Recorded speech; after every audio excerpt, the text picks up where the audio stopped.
Designing and decorating a house is all about personal choice. You want to create a space that makes you feel good and works for you and your family.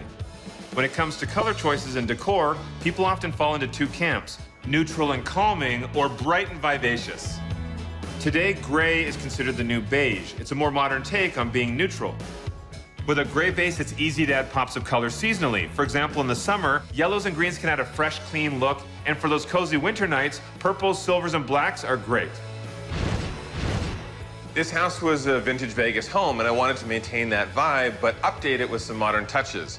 I decided to go bright, with lots of personality through color, but all that color comes in the furniture and decor. If I was to strip back all of the furniture and decor, it's actually a pretty neutral palette. To make the most of a contemporary design space, I love to have a rich, layered look.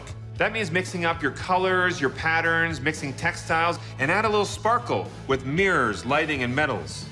One rule of thumb about metals that will give your home a unified look is to keep your fixtures, door handles, and accessories consistent in each space.